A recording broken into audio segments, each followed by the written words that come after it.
Zdaj dejstvo je, da rak je bolezen, ki povzroča v naši populaciji pravzaprav ogromno težav, praktično največje breme je to za našo populacijo zdravstveno več, kakor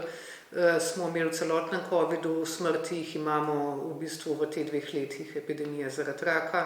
Tako da sporočilo odločevalcu je nikakor ne zanemarjati zaradi kakršnih koli drugih zdravstvenih kriz ali pa kriz, ki jih imamo v sistemu, ne zanemarjati onkologije, onkološkega zdravljenja. To moramo imeti fokus na to, ne glede na to, kaj se nam vzporedno dogaja. Bolnikom pa pravzaprav podobno pač iz njihovega vidika,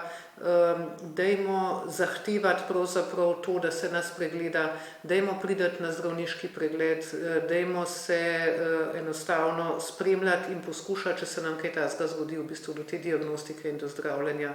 čim prej priti. Tukaj pa seveda ne bi zanemarila tudi to, da boljša je seveda preventiva kot kurativa, se pravi, dajmo kot prvo živeti tako, da bomo dejansko, da bojo naša tveganja za nastanek raka čim manjša, vemo, kaj pomeni zdrav življenjski slog in pa seveda dajmo se udeleževati presejalnih programov, ki jih imamo na voljo, to pa poznamo vzora, Dora in pa Svit.